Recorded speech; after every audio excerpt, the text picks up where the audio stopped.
चाषीर दुख चाषी बड़ कष्ट धान रही शेंढ पशिकी खाऊँच चाषी गोड़े गोटे दूर मुझे आज आपण सब स्वागत करुच्ची मैं आशुतोष परिडा जाजपुर बरी अरुवालू टे वर्षा तो आउ छाड़ ना बहु बिल पड़िया देखु आपण मैंने आमर एठी 20-25 एकर बिल पड़िया पड़ी किसी फसल ना बिरी बिल भी एगुड़ा होता बिरी बुड़ा जा पारा ना ये दूर एगुड़ा सब किसी चाषी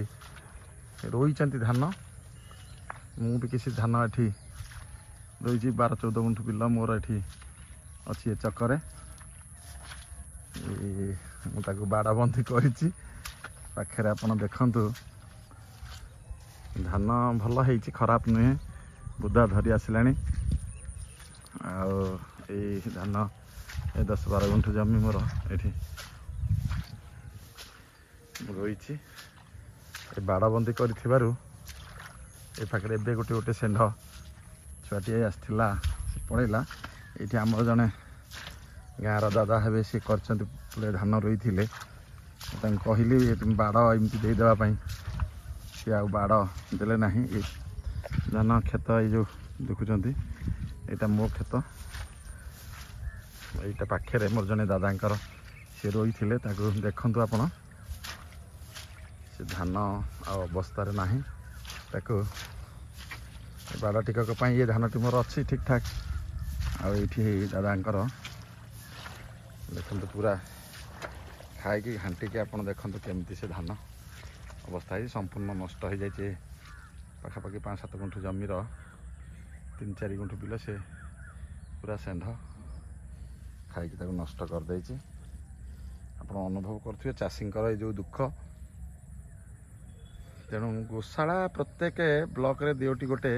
गोशालार आवश्यकता थिला बेले आम से विफल होती जहाँफल आज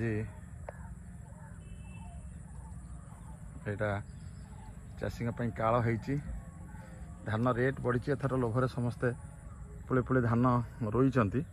किंतु अवस्था अत्यंत संगीन विभिन्न समय चाषी जिते गोड़ागोड़ी कले राति उठिकी शेंढ खाई जाऊँगी जहाँफल एमती चाषी माने बर्बाद होती प्रशासन दृष्टि दवा आवश्यक केमती प्रति ब्लॉक रे कम से कम गोटे गोशाला हेले गो संपद भी सुरक्षित रहता सबुठ दुख हूँ जेहेतु आम ट्रैक्टर उपर निर्भर कले लोक संख्या कमिला बलद आजिकली आउ निर्भर करना तेणु गो संपद जो मैंने रखुले अंडा बाछुटी हेले से 2 पैसा पाऊला और बलद कर बिलू तारी मध्यम चाषबास करूला ताको भय भक्ति भी रखी आज चाषी से जे आमको चाष करी दौले उत्पादन सामग्री चाषपाई करुले से माने आज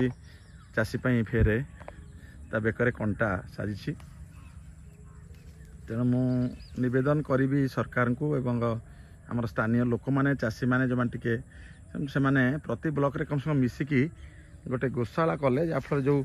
गोमाता माने बाहर बुलूंट छाड़ी दौरान चाषी मैंने गो चाषी मैंने कम से कम गोशाला रही पारते फल ये चाषी मान जो क्षति से माने बंचते गोमाता मान सुरक्षित रही पारते तेणु धन्यवाद समस्त की दौची रोची आपण ये विषय निश्चय आपण मान मतामत देवे जदि भल लगिला ये शस्य क्षेत्र जो समस्याटी आज उत्थापन कली समस्ते कमेंट्स करेंगे धन्यवाद रही आशुतोष परिडा